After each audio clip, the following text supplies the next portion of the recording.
everyone, we are back, and this time we got a little different video for you today, but a special one, and one I think a lot of people's been anxious to see and looking forward to. We are actually interviewing our very own Jade here at Working Dragon Mystic. And one of the reasons we're doing this, Jade, I think anyone who's seen you in the Gilded server would openly admit you're probably the craziest, busiest person most of us know. The only person they might put you against is me. But even I will say, I personally don't think I can keep up with you because I don't chase kids.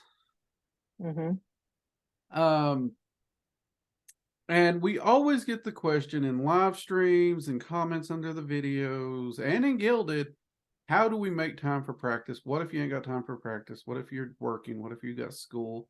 All these things. And we always do give answers and try to help them and guide them as much as possible. What I thought we would do here today is tap into a little bit of not only your expertise, but a little bit in how the hell do you actually do it? Because seriously, it even baffles me sometimes, because it's like we talk about an ideal and then I wake up the next day if I sleep and the thing already happened, because you're just like, oh, I decided to try this, and then it's like there's this whole thing and it's like, where'd this come from? So that's what I wanted to touch on. And let's start with, because you have 2 kids, correct? Yes. You have a husband you gotta keep track of. I believe you have a family member living with you that you're helping care for. Yes. And you have 2 or 3 dogs? 2 dogs. 2 dogs.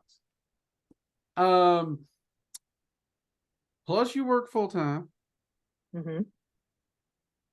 And you have extracurricular activities you enjoy doing. And then on top of that, you have your magical practice where you are studying dragon magic and other paths all at the same time. That is correct. And actually, that sounds like quite a loaded plate when it's and that's the short summary. Because I'm sitting here thinking there's things I'm leaving out purposely, and that's the short summary. So, dang. Definitely a balancing act for sure. And it's not something that I was able to manage just overnight. It was just a lot of trial by error, honestly, through just the years of balancing, and then throwing in magic into the mix just added a whole other level of crazy. But as far as like managing the magical lifestyle with being a mom and a wife and a full-time employee, actually technically I have 2 jobs, just one of them takes priority over the other, is taking advantage of all of the small moments. I mean, I have a set routine that I do from the moment I wake up until the moment I go to bed. And for those individuals who have full-time jobs and are in college and whatnot, sometimes having a routine is needed. And actually the routine is something that I started back when I was in college, because I found just flying by the seat of my pants just didn't work. For my type of lifestyle, structure and routine is needed, but also learning to work around the crazy, because not every day is going to go according to plan. And that actually was the hardest one for me to get over, was letting things go if I happen to just be dealing with a horrendous mess and nothing is going right that day. Learning to brush it off and be like, okay, let's just get through this and reset the next day. But one of the biggest things that's helped me was learning that meditation doesn't need to be a 30-minute session, doesn't need to be an hour-long session. Same thing with spell working. I actually found that mixing in meditations and spell workings, even if it's just dedicating a small little 5-minute, 10-minute pocket window, for those moments allows me to get a lot of my busy lifestyle mixed in with my metaphysical lifestyle. And that's an important one too, because in the 2, maybe 3 years now that I've known you, I have saw you manifest massive, and I do mean massive, changes in your life as you've grown. I think you've gone through 2 full household moves since I've known you, Yes. both of which were stepping upward into bigger and better things. And you seem to credit your working with the dragons and your spell workings and your magical practice with a lot of that. And you're saying you're doing little small pocket spells instead of big elaborate things. And I think that's really good to bring up, because I do know a lot of people who they would be like, I ain't got the time to do this to help change my life, or this, or I ain't got time for big elaborate rituals. I don't have 30 minutes or an hour to meditate a day. And you're saying you're building this on little pocket spells, basically. Absolutely. And it starts the moment I wake up in the morning. Before I even get out of bed, I do a short little meditation, just setting my intentions for the day before I even get 1 foot out of bed. You got me beat there.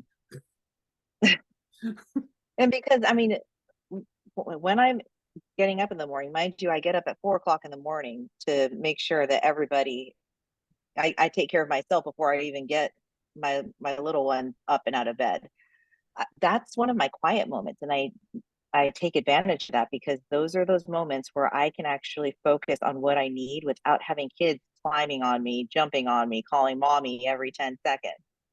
So taking advantage of those moments, even if it's just a couple minutes of laying in bed and be like, okay, I'm setting my intention for the day.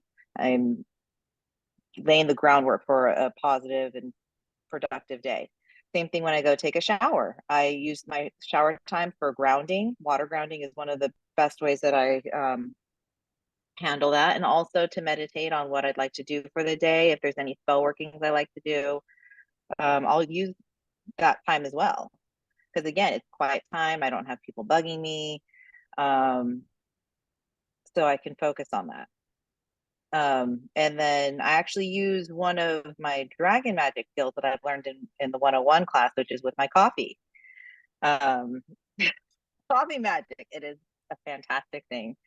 That's where my work starts, because I'll be honest, when I wake up, my first thought is, am I awake?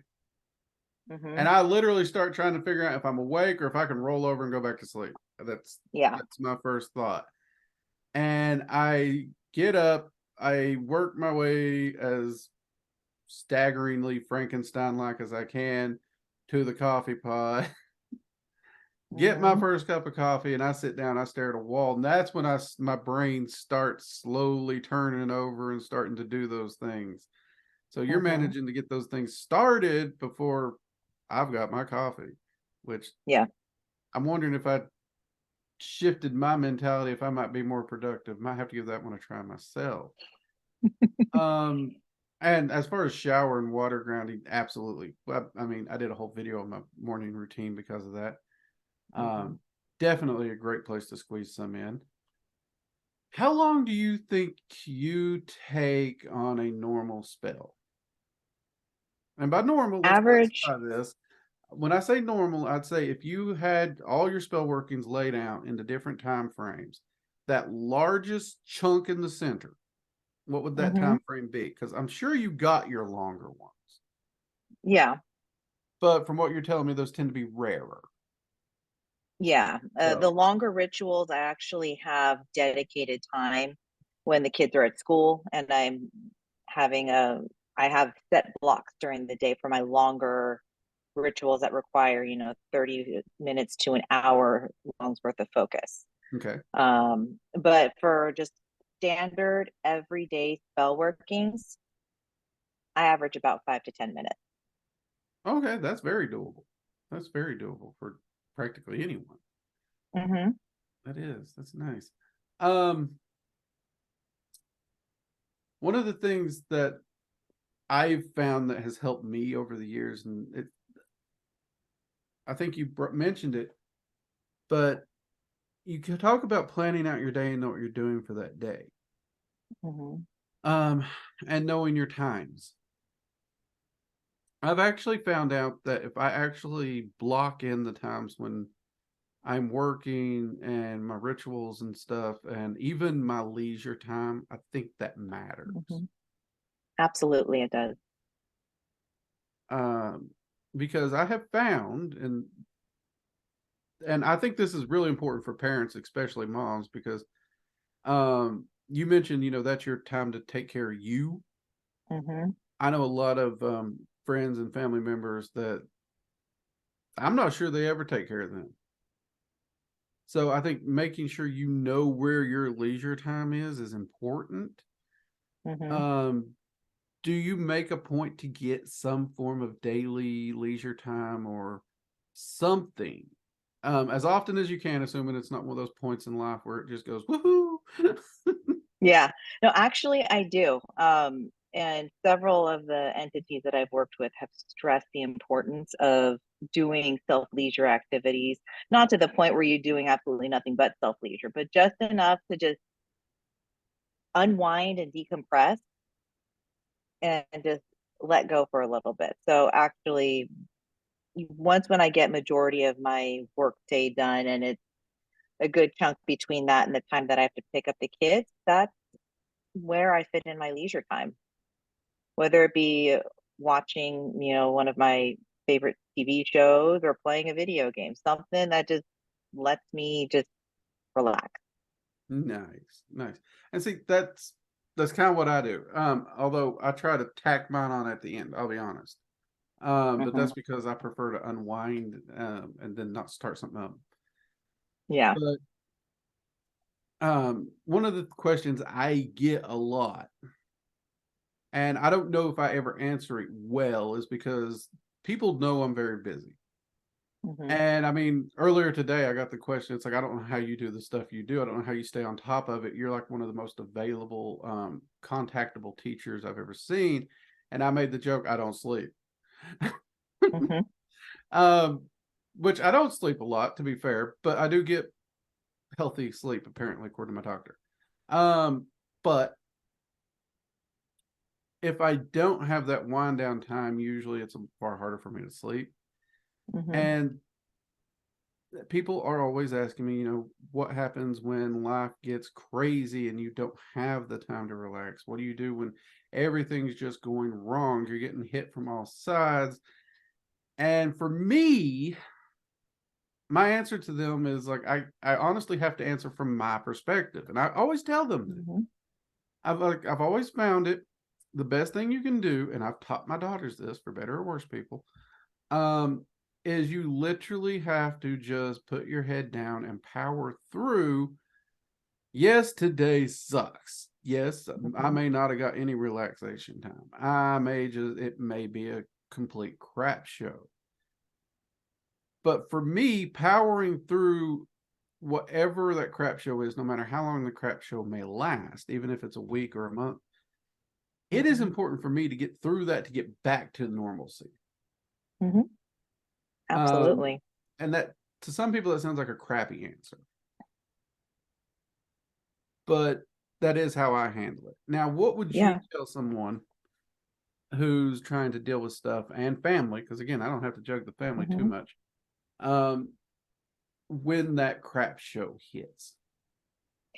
Um, I mean, I honestly take a very similar mentality as you do because honestly, life is going to consistently just throw stuff at you. You're never going to have those perfect moments all the time. I mean, I'm going through some very big stuff right now, and sometimes I feel like I'm up neck deep in just craziness that I'm balancing. And the important thing that I've continuously worked on, because this is something that has been a battle for me for years, is when things start happening that isn't going your way or causing a lot of issues, you can't let that destroy your mentality to the point where you can't function. You have to learn to push through it, push through the storm.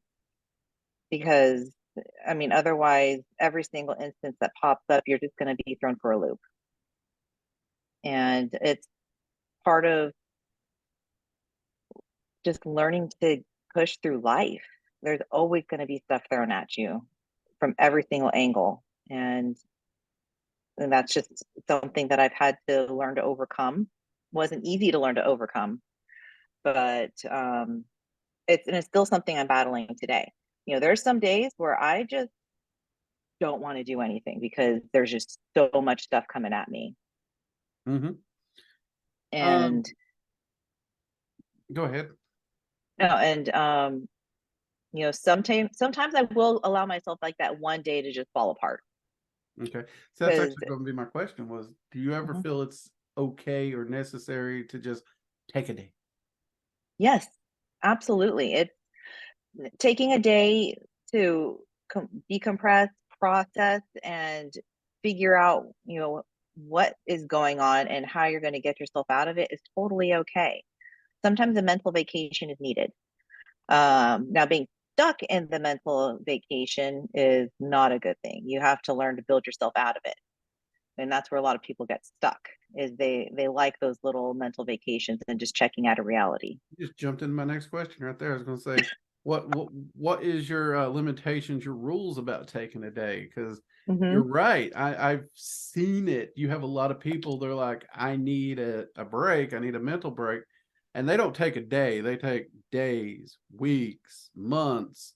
And they just get lost. And myself and others have noticed that when they do this, instead of relaxing, they go from relaxing to depression. Yeah. So I find that to be a particularly dangerous. I've done it. Okay. I'm not just the observer. I am the guilty here. I have found out through trial and error, unfortunately. I do believe in taking a day. Like you said, sometimes you just need the day. And when I take a day, I scratch that day off. I'm taking a day. I am not working. I might talk to friends and goof off, but I am not working. And I will make the most of that day. For whatever that day is, I'm taking that day.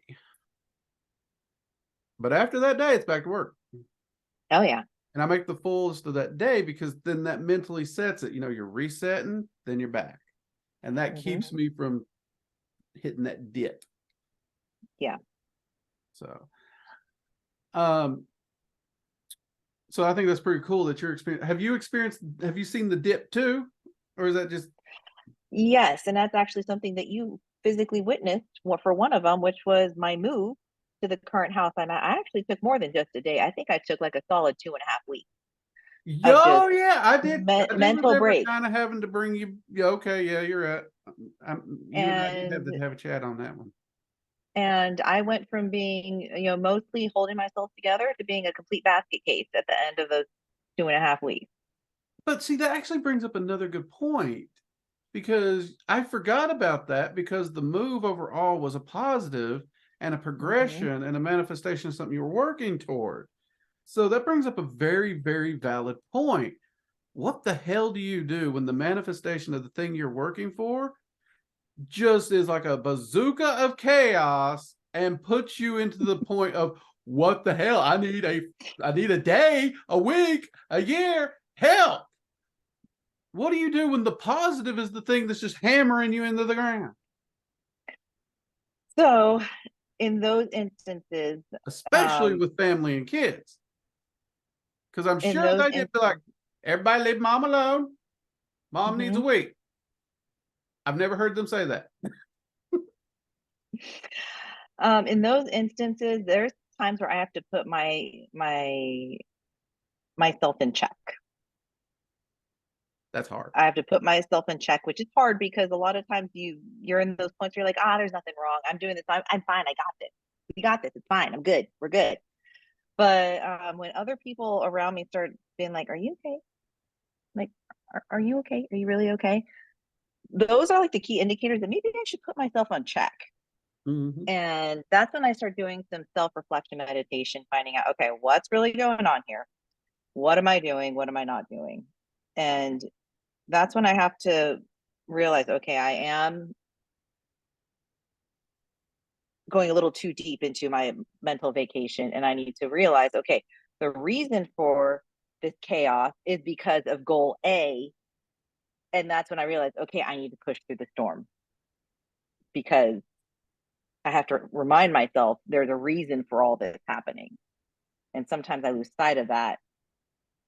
And which is why, I mean, I have friends like you guys that check in on me when you guys start noticing me going a little haywire. I'm always there to ask questions, and when you request it, to make you laugh and smile, for better or worse. Absolutely. Absolutely. Yes. Sometimes I have those moments where like I really need to think about the requests I make, but then I'm like, but you know what? I wouldn't have it any other way, honestly, because having myself surrounded by true, down to earth, real friends helps me push through this and push through all of the crazy and the chaos, as well as having support from my family too. Mm-hmm. I mean, my husband is really good on checking in on me when he notices things are going a little crazy. Yep. And one of the things I will point out for people too, because she actually said it's great to have those close, true friends. I will point out that none of that group of friends that she's talking about are local. Nope. We're all scattered in different states, because you hear so many people like, well, I don't have anyone around me. Technically, neither do we. Yeah. I mean, our scope of friendship literally goes from coast to coast. Yeah. So, the beauty about technology nowadays is you can have friends cross country on different parts of the world, and you can still connect and have a great time hanging out with your friends. And I mean, I actually like the Gilded Community, which I'll be honest, she built the Gilded server. That's one of the things that just overnight it was there. I've watched that community do that same thing with each other, even though it's more in the text. I mean, we do have a voice chat area, but like you got people coming in there, good morning, how are you? Literally checking on each other.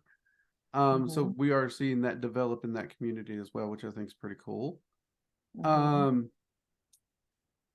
But I mean, like you said, you do hit problems. You have, and you got your support system. You mentioned your husband,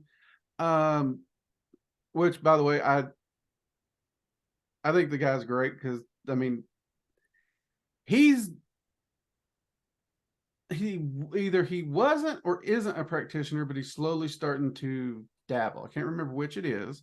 He's mildly dabbling, but he's not fully committed yet. And then he still has to listen to your stories of your weird days dealing with me and the others. And that's before he even gets to the weird stories about the entities. Yeah. And he rolls with it. He does. He does. Way through. He does. And one of the things that, without going into detail on it, that I would point out, because this is important when it comes to your practice and a relationship and timing, is there was a point you and your hubby hit a rough patch, mostly a communication rough patch, but that went into a rocky area, very rocky area. Yeah. But you guys were able to, from what I understood of it, because obviously I wasn't there when you all were doing the discussions, but you were honest with both your feelings, your thoughts, your perceptions. And it got emotional. It got, there was the back and forth, but you guys were willing to do those things and be honest about those. And what you found out is, yes, you had your thoughts. Yes, you had your emotions, but the perception of the overall situation wasn't a complete perception.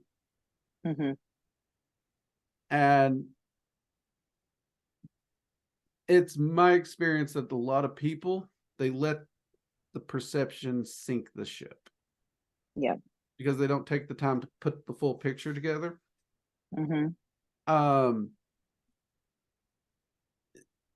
Did your practice help you navigate those waters?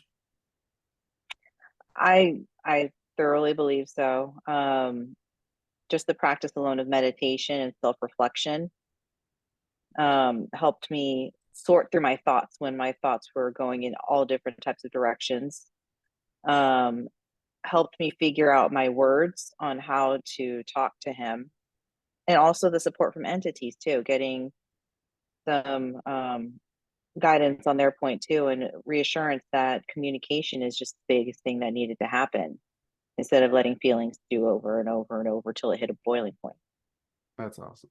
And I like how you took the time to actually figure out how to communicate with him. Mm-hmm. Because I think a lot of people talk at instead of talk with. Mm-hmm. So, there was another one. Oh, yes. Are you an individual who your whole family supports your practice? No, Okay. So you're crazy absolutely not. freaking busy. You're Mm-hmm. crazy tapped out for time. You Mm-hmm. have problems in your life that happens. You have chaos that happens, even during positive manifestations. But your family doesn't support you. Now we're talking like outside of my house. Right, outside So your house, just my household fully supports me. yeah, your But household outside my supports you. house, um, Because that's another one people ask. How do you handle it when people don't support you?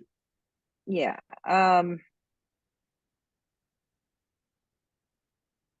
It's a tough one. Just because, trying not to touch on specific topics, but just the Right. And upbringing that I had with if my I get too family. close to a nerve, you just let me know. No, no, no, it's not hitting a nerve. I'm just trying to not touch on specific factors, but just the upbringing that I had and the community that I was raised in doesn't support a metaphysical lifestyle. Okay. And so, they're still very strong in their community and their belief. And so me doing the crazy stuff that I do is just not okay in their eyes. But honestly, I don't care. I'll be honest, that's kind of how I handle it. My family doesn't necessarily agree. My mom's Mm-hmm. glad I'm successful in whatever I'm doing in life, but Mm-hmm.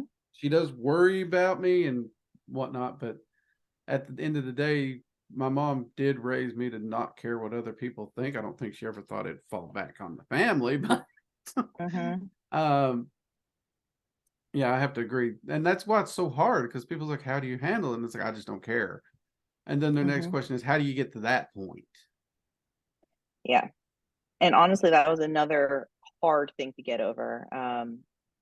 Growing up, I was one of those individuals who always worried and stressed over how everybody thought about me. And so this is the And question for you then, because I was always the guy who didn't give a shit. So how did you get from being the person who always worried about what others thought to, you know what, it doesn't matter?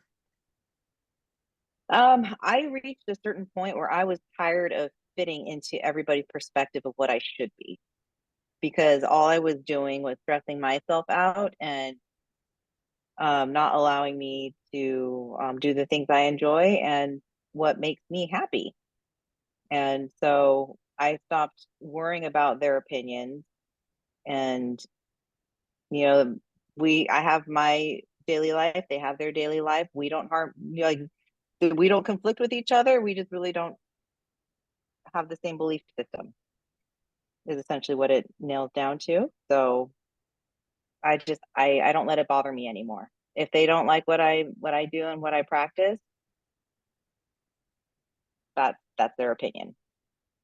There's Um, really not much more to do about that.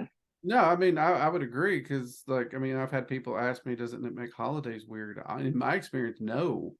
Like, we get together, we break bread, we share turkey and whatever it is your Mm-hmm. family does for that particular holiday. Um, by and large, my family never brings it up at a holiday. Yeah. Like the closest it'll get, like my mom may ask someone to say grace or prayer or whatnot. And everybody's like, well, I hate that. And it's like, my opinion is why. I mean, if you're Mm-hmm. seriously wishing well on someone in a prayer, which that's what a prayer is, I'll Mm-hmm. take good vibes. Good Yeah. vibes, good prayer, whatever you want to call it, I'll take it. Yeah. And honestly, we've just come to the point now where, they don't agree with what I do, but we just really don't talk about it. Yeah. So you And just have that's your turkey and go on. Mhm, That's pretty exactly. much what we do. See. Hmm. Um. So that's cool. That is cool. Hobbies. Yes. I got a lot of moms and parents who complain they don't have times for hobbies, much less a magical practice. Hmm. I happen to know for a fact you tend to like trying new things and hobbies. I'm not Hmm. sure if you claim a certain long-term hobby or not, but I know you're always trying new things and playing around. Yeah. How do you handle Um, hobbies? I am a sucker for arts and crafts. And so, yes, I do pick up a lot of arts and crafts, but I mean, my go-tos on a regular would be either crocheting, knitting, drawing, and also some diamond painting. And I've What's it's like diamond cross painting? stitch. It's like cross stitch, but you place diamonds. It's like cross stitch and paint by numbers mixed with little rhinestone beads. Okay, okay. That was a new one. Hadn't knew that one. It's like, wait, hold on. How much money you got? What? Um, um, and I actually tie in my metaphysical practice with my arts and crafts. I use the movement meditation style, and I use because it's a lot of times with arts and crafts, it's kind of like a repetitive motion with a lot of those things. So I'm able to utilize that time and movement meditate while I'm doing that. And what's also nice is that my kids, of course, love to do what I'm doing. And so I fit in family time with arts and crafts time, which then turns into magic time all at once. Nice. That's a really great idea. Mhm. Um, so okay. And you're looking at picking up gardening or expanding gardening? I do gardening on the regular, although I did miss the prime time for gardening this year just because it was right when we were moving.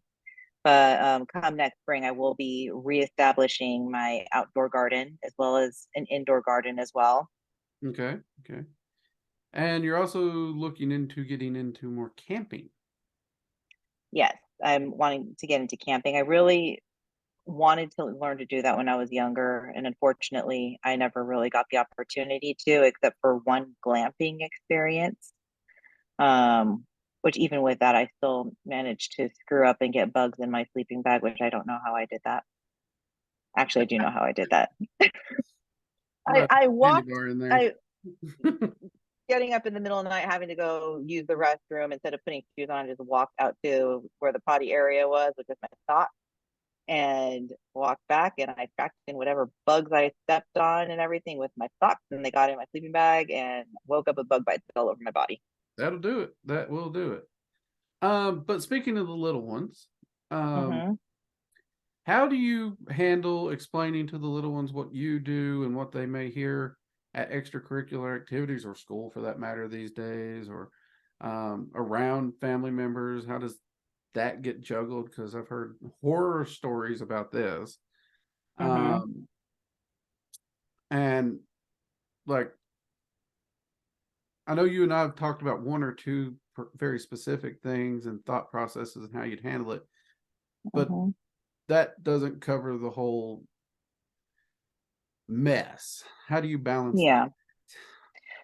Um, that's a little bit of a tricky one. I don't do the bulk of my metaphysical practice, like my actual large ritual work around my kids. Okay, that makes sense though. Um, I mean, but I won't lie to them if they ask me about what I'm doing. If they ask me, what I'm doing, I'll say I'm meditating. I use, appropriate words for their age. So Right. that way, and also for just community wise. So they ask, well, mommy, why are you sitting so still over there? Oh, I'm meditating. Just meditating. Um, and things to that nature. Because, I don't want my kids to to, let's say go to school and say, oh, my mom will cast a curse on you if you do this to me. I don't want them to do crazy stuff like that. So, I mean, because my son's at that age, he's 8 years old. So he picks up on stuff so quickly. I'd be more worried about I your mean, daughter. She's not at that age where she can like necessarily think that, but she's so sassy already. When she gets mhm, there, whoo! yeah. I mean, because the beauty of the way I do my magical practice is I tie it into everyday things, so they really don't even notice that I am doing my spell working throughout the day. Like even cooking, I do spell workings while I'm cooking. I mean, you guys have seen on the channel I do kitchen witchery videos. Yep. Whenever I'm cooking, I mix spell working in it. When I fire up the smoker, same thing. I'll write runes on the wood chunks and throw them into the smoker, and I have a spell working going on. Um, we have candles all throughout the house, so they really don't think too much of it if they see a candle lit here or there. Um, I mean, of course, they're out of reach of kids because we need to make sure we're being safe here. Right. Um, Safety first. yeah. And I mean, I do have like my dragon staff from taking, Dragon Magic 101. When I was crafting my staff, my son thought it was the coolest thing in the world. So I ended up getting a closet rod for him and letting him color on it with markers. So that way he thought he was cool making a staff. That is cool. That is cool. That is um, and so, I mean, I don't make it a big deal when I'm doing my spell workings. And because of that, they really don't notice. And since they really don't notice, they really don't talk about it with other people. It's just mommy doing some cool things around the house. Um, and then as far as like, I mean, because they are at an age where their arcane senses are a little active, oh yeah. Kids, they're very active. wide open. Yeah. So, as we know, a lot of times, like the things we see and hear are actually drawn up by our own innate fears Yeah. and emotions that manifest. And so I always remind my kids, um, don't be afraid of it, and just kindly ask for it to leave. I make enchanted water for them, put it in a spray bottle, and I allow them to spray it around their room if they feel like they get a little scared. That's cool because not only is that teaching them not to be afraid, it's empowering them with something they can do about it. Mm-hmm. That's actually awesome. Because yeah, I tell him that when he's spraying the water to ask for whatever it is to go away, and he hasn't come to me since at saying that he was afraid of something. That's super cool. That is amazing. So let's see here. What I'm hearing is um have a game plan of some form, Mm-hmm. have an idea of what you're doing. Uh Focus more on getting the little things done as opposed to the big flashy things. Mm-hmm. Be okay with taking a day if you need it, but don't do it too often and don't let it become a um don't let it go past that day if it works. Mm-hmm. Okay. Which is great. So those are great tips, and I do think anyone could benefit from them. Mm-hmm. So my next question is, as someone as busy as you, when you're looking forward to your goals and your manifestations, do you have a particular plan that you follow there? Like I get asked all the time, it's like, how far out do I plan my spell workings, my rituals, my manifestations? That's what people just want to know. And Mm-hmm. um, you and I spend our days very, very differently. So Mm-hmm. now's my chance to turn that around and finally ask someone else. How do you break those up? What are your time frames? How do you look forward? How far forward do you look? So this may sound corny, but I actually have a vision board that I use to set all of my not only immediate goals, but my 5-year goals and my 10-year goals. And of course, those can change over time, but I use that as a reminder for myself of where I want to be in that time frame. And I actually use that as a guideline for when I'm doing my spell working to help me achieve those goals. Okay. Okay. I like that. And that don't sound corny. It doesn't. I would actually say that Odin actually told me once, he's like, if you actually have goals, write them down, put them where you can see Mm-hmm. them to remind you what you're working for. Mm-hmm. He's like, because when you get stressed, when you get bogged down, when you're wondering why bother, he's like, that's why. Mm-hmm. Um, in fact, it's actually one of the long-term spells I've been working on and developing. I haven't shared it on the channel, or don't even think I've shared it with the admin team yet. Is based around Odin's advice.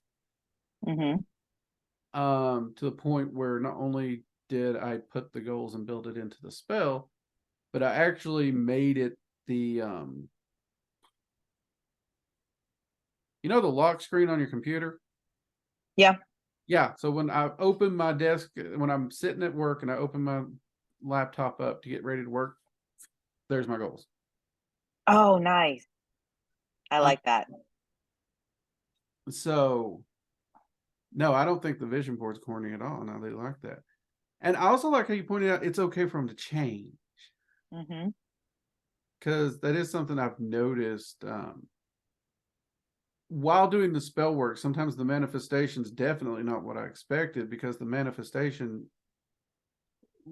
shows me that it's the thing that I thought I was gunning for isn't what I was gunning for. And that thing will just Mm-hmm. drop off the list, but it'll show me the true essence of why I wanted it, Mm-hmm. and allow me to shift more direct focus to that. So Yeah. do see those long-term goals changing like that. Of course, you also see the ones dropping off that you achieve too. Absolutely. I also do keep those longer term goals a bit more open-ended Okay. and not so precise, because let's say if like one of my, actually I'll give it a perfect example, one of my dream goals is to own a house on land. Yeah. I never specify where that land is, because it could land me in the current state that I'm in now, or it could be in a different state, in another part of the country. But that's my end goal for, a couple years from now. Okay. I might have said 10 years, but it's like one of my more, actually, that has shifted from a long term goal to a sooner than later goal. Nothing wrong with that. But that's one of the goals that I had. And originally, when I set that goal, I was dead set that I was going to stay where I'm at, but I'm going to buy some land. But that, from recent changes in my perspective on things, I'm open to not having it being stuck where I'm at. Now that land that I'm wanting to buy is going to be somewhere else, but I'm keeping it open ended still, because I don't want to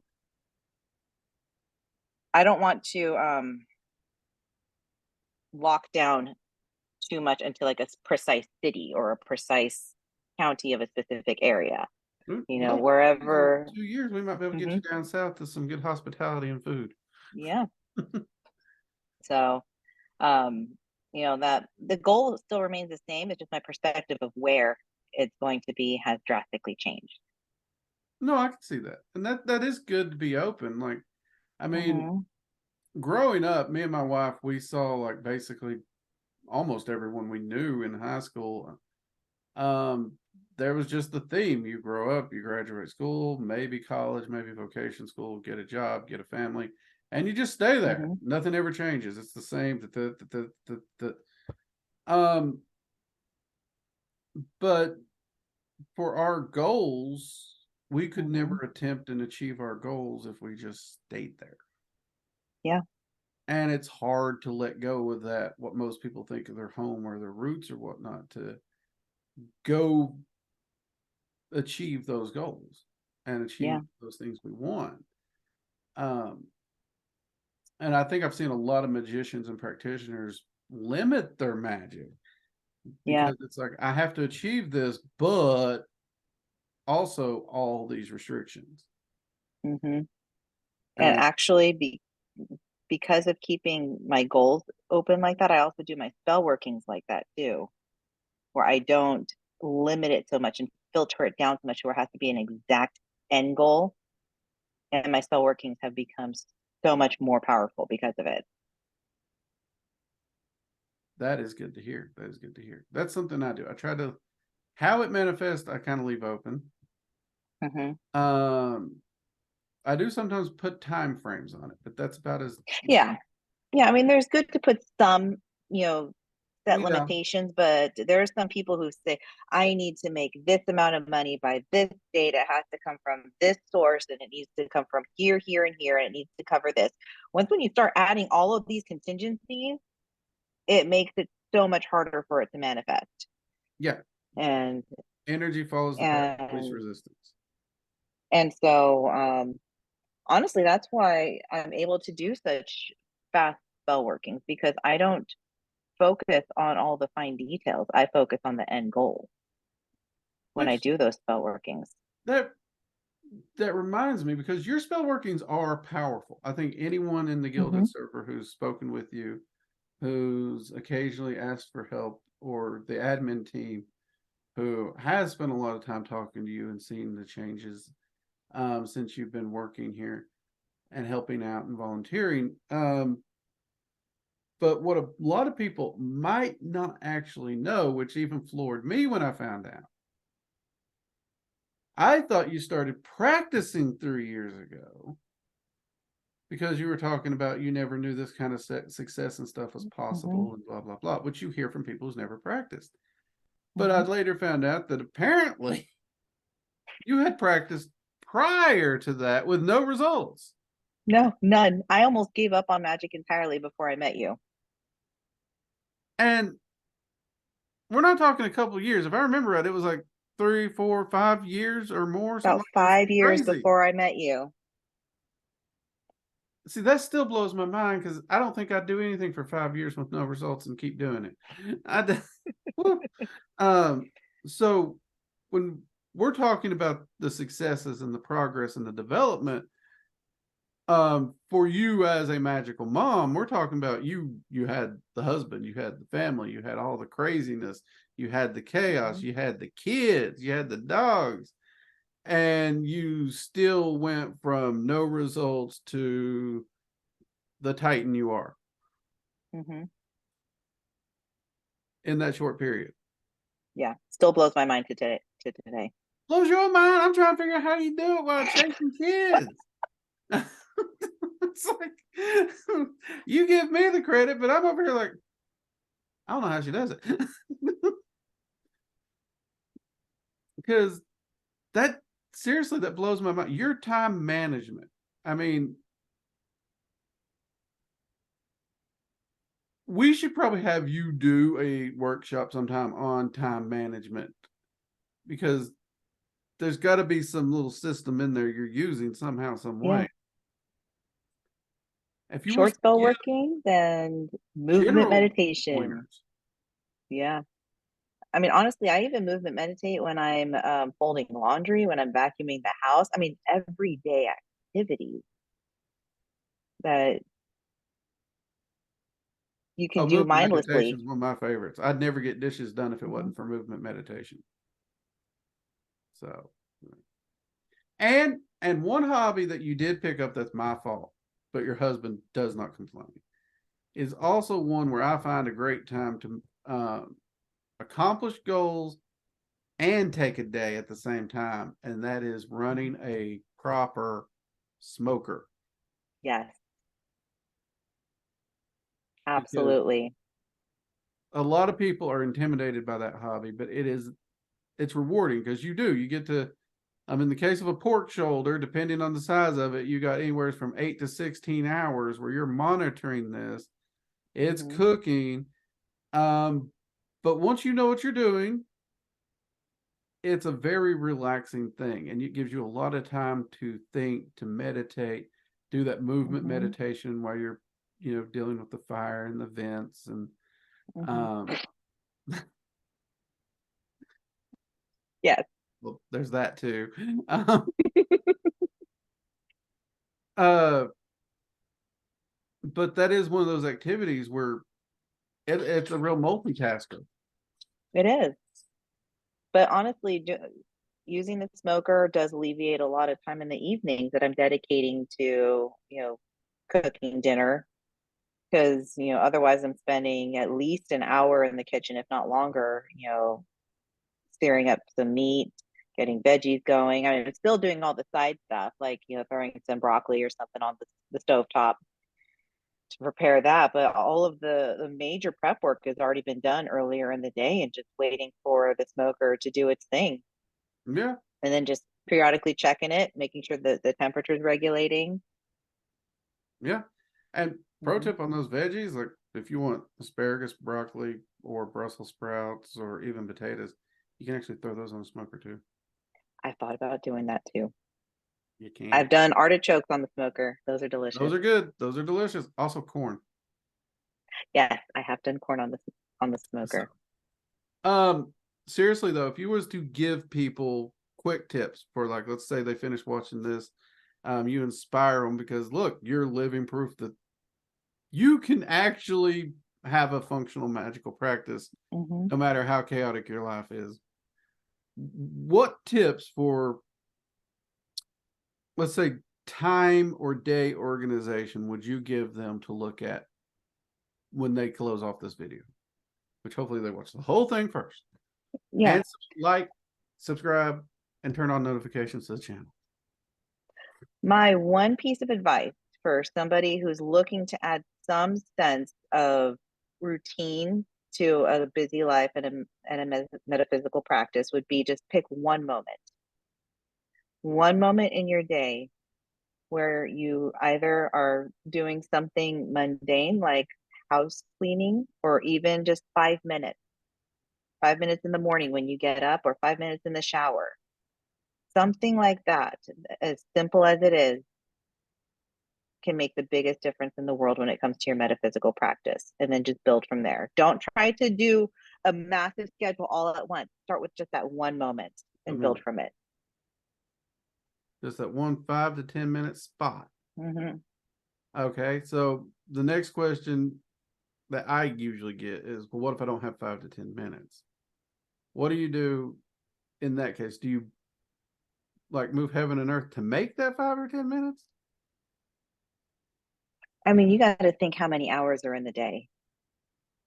And I mean, granted, you sleep for several hours during your day, but even when you're sitting down eating your lunch, you can use those minutes eating your lunch to meditate on something. So there's always a way to find a way. You just got to figure it out and find which pockets would work best for you, whether it's when you're eating your lunch, when you're taking a shower, when you're replying to a slew of emails that all you need to do is just say yes to everything. Folding laundry, vacuuming, doing the dishes, walking your dog.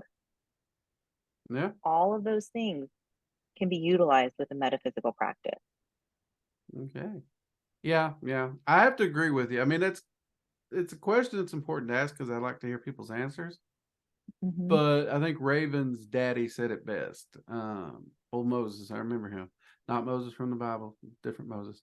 But he actually said, there's always time in the day to take 5 or 10 minutes to yourself.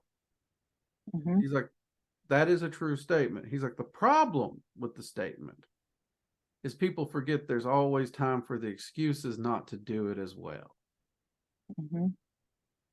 And I think that might be a big stumbling point for a lot of people. They're quick to find reasons they can't, rather than find a way to make it happen. Yep. And one thing I think parents have taught me is when it's important, you're going to find that time. Absolutely. And like, I mean, people's told me that for years because I'm like, I don't want kids. I ain't got time for kids. Oh, you'd find the time if you wanted kids. Okay, so why can't we apply that to practically everything else, including your metaphysical practice? But, so you mentioned the meditation in that 5 or 10. How would you go about doing spell working in that 5 or 10? Give me an example. Let's say we're doing dishes or folding laundry. What does Jade do to do spell working? Because kitchen magic's pretty self-explanatory. If it isn't, go check out the videos. Movement meditation for spell working. Let's say if I'm doing the dishes, as I'm doing the dishes, I will visualize in my head that I already have achieved the end goal of my spell working, and just focus on it while I'm moving and doing the dishes. And that's just all I focus on for like 5 minutes while I'm just washing the dishes, placing it down in the dishwasher or putting it in the drying rack, whatever. And just keep that focus while I'm doing that. And before you know it, the few minutes that you thought were going to be the most horrendously long, forever lasting meditation ever flies by like that. Awesome. So when Jade's talking about movement meditation and finding that 5 or 10 minutes, clearly you're doing your spell working in there too. And yeah, you can. People think we need candles and rituals and no. Oh, but if you take that image, you take that goal you want to manifest, you put the energy into it, and you release that sucker. You can get some powerful manifestations with so very little. And one thing I don't think a lot of people realize, like in your case where you're doing dishes and you're using that movement meditation, the energy you're putting into that activity is also feeding into that spell. Absolutely. So it's one of those cases where that stuck on burnt pan from last night's really a benefit because you got to get in there. Exactly. And all it is just simple visualization. Just figure out what your end goal is for that spell working and just focus on it. Don't focus on, the steps that it takes to get there. You focus, I already have this.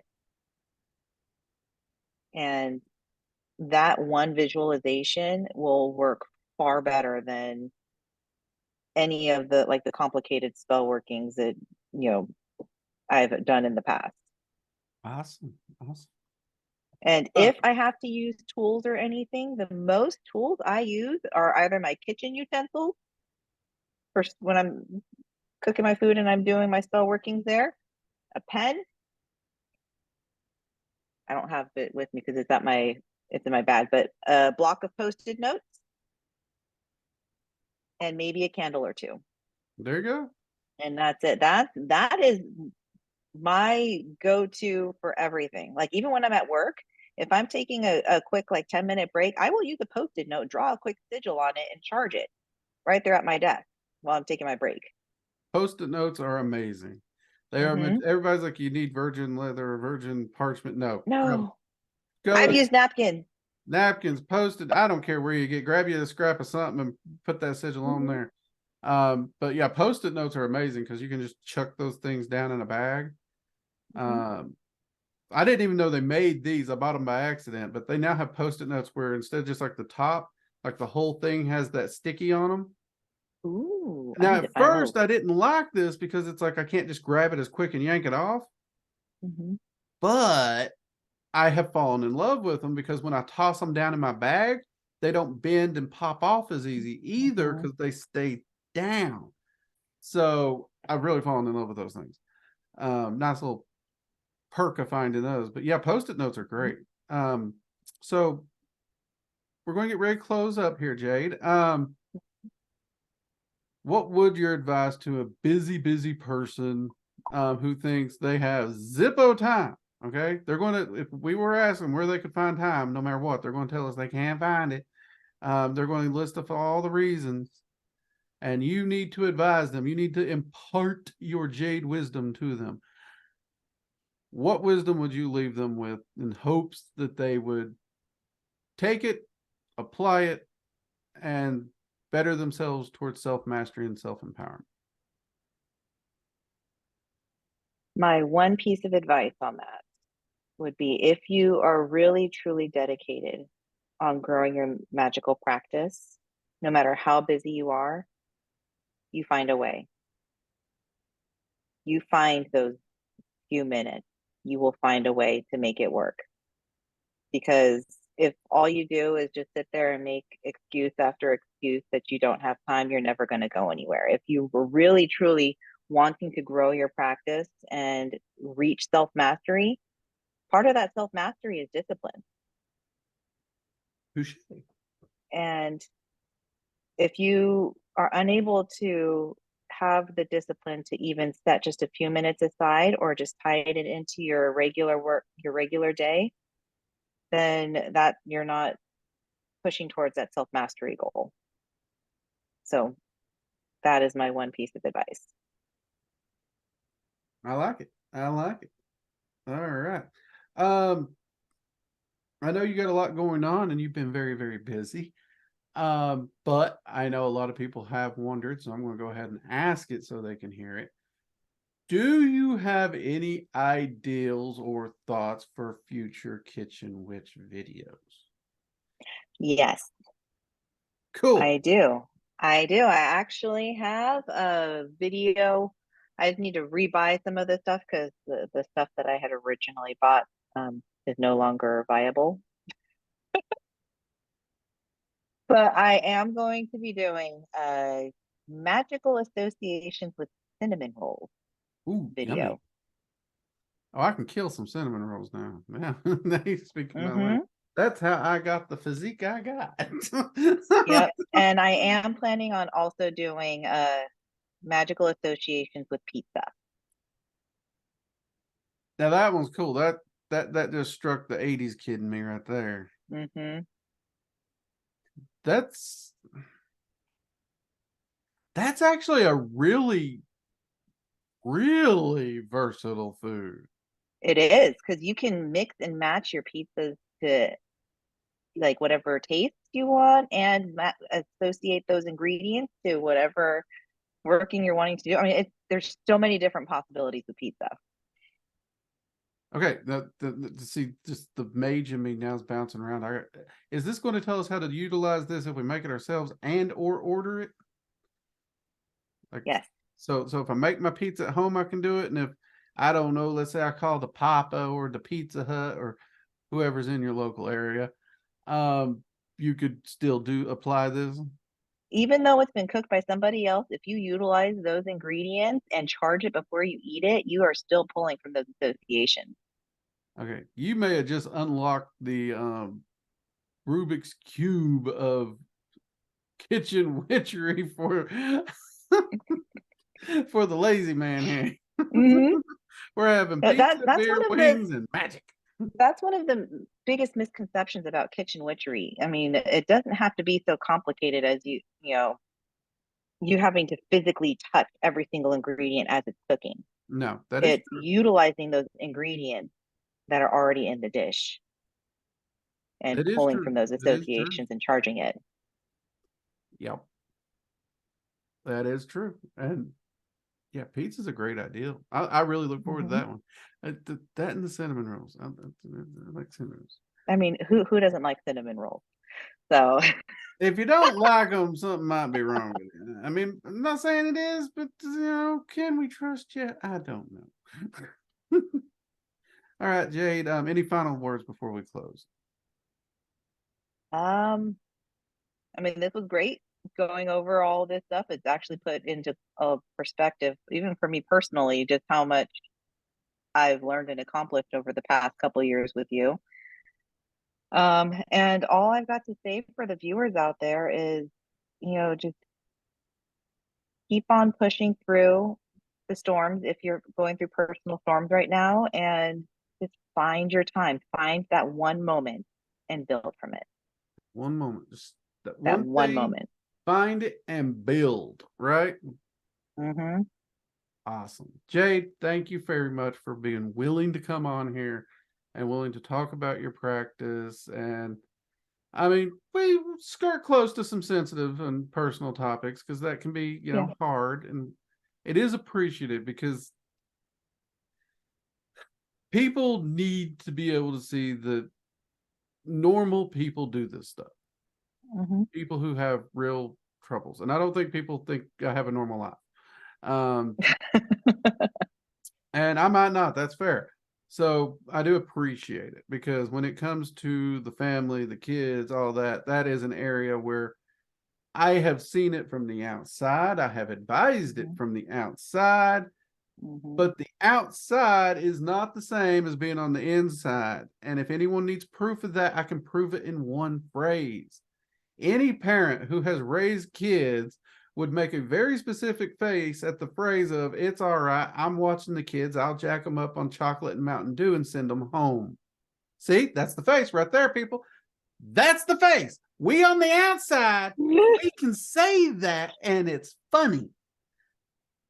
On Jade's side of the fence, that's mean. So the perspectives, the true understanding is something that I cannot fully relate to because that's not a life I've lived. And that experience, that true living of it matters. So I do appreciate you for coming here and doing that. And as such, I do promise to never jack your kids up on chocolate and Mountain Dew and send them home to you. Why, thank you. I'll say that. All right. Everyone, thank you for joining us. Jade, thank you again. And we'll see you later. Absolutely. Bye. All right. Bye.